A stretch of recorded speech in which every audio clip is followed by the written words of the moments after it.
क्या आप जानते हैं ओंकारेश्वर भारत के 12 ज्योतिर्लिंग में से एक है और इसकी कहानी हर शिव भक्त को जाननी चाहिए। सो बने रहिए वीडियो के लास्ट तक। सो फाइनली हम लोगों का बुलावा आ गया था तो मैं, मेरी बहन और मेरी दीदी की फैमिली सब आए हुए। ओंकारेश्वर में की गई प्रार्थना कभी व्यर्थ नहीं जाती।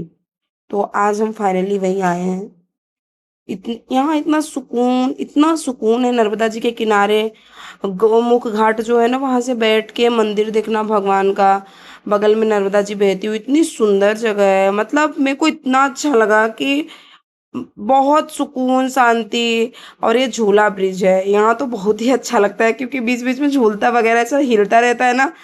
तो मैं क्या ही बोलूँ, मुझे बहुत अच्छा लगा ये। बहुत यहाँ इतना अच्छा लगा।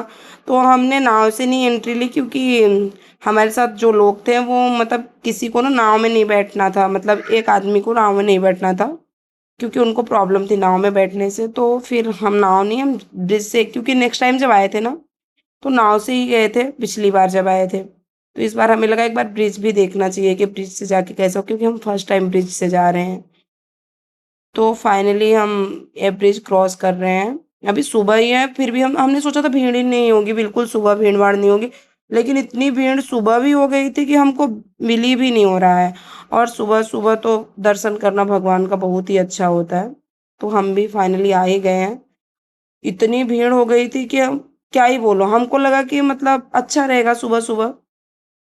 और कहते हैं कि भोर में किए गए दर्शन भगवान के मतलब शुभ होते हैं और दिन को भी शुभ बना देते हैं। तो हम आए तो थे दर्शन करने ही, लेकिन इतनी भीड़ बढ़ गई थी गाइस की बता ही नहीं सकते।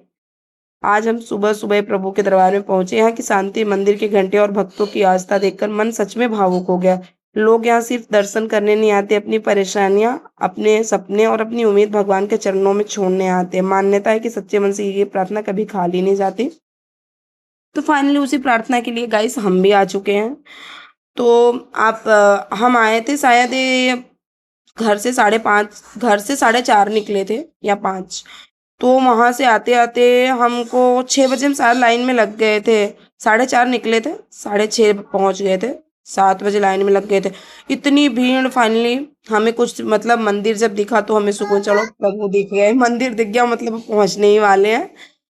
तो बहुत बहुत वेट करने के बाद कम से कम 2 ढाई घंटे हम लाइन में लगे हुए थे, फिर हम जाके मतलब सबसे ऊपर वाले फ्लोर में पहुंच गए थे, जहाँ की छोटे छोटे मंदिर दिख रहे थे, बहुत सारे भगवान थे। मतलब सबसे पहले तो भोले बाबा ही दिखते हैं आपको, फिर शनिदेव का मंदिर दिखता है, मतलब बहुत सारे मंदिर दिखते हैं। और यहाँ भी इतनी ज्यादा भीड़ कि पूछो नहीं, क्योंकि इधर उधर भगवान जो थे कोई मतलब ये देखो ओमकालेश्वर भगवान के भी फाइनली हमको दर्शन हो गए। हमने बहुत अच्छे से दर्शन किए, मतलब भगवान एकदम हमको पहली बार, मतलब महाकाल गए थे तो हमने दूर से ही दर्शन किया था, लेकिन यहाँ हमको बहुत अच्छे से दर्शन हुए। मतलब बहुत, ऐसा कोई नहीं था कि वीवीआईपी एंट्री था, लेकिन जो भी था नॉर्मल लोगों को भी मतलब दर्शन हो रहा था पास से। और ये है मंदिर की एग्जिट, उधर से हम दर्शन करके बाहर निकल रहे थे। पूरी पुरानी आकृतियां जैसे कितने सदियों पुरानी हो, मतलब अलग ही वाइब है यहाँ। फाइनली दर्शन वर्शन हो गए थे तो हम बाहर निकले। और ये देख सकते हैं आप, इतनी मुझे तो लग रहा था कि यहाँ 5 मिनट 10 मिनट रुक के देखो ये सब।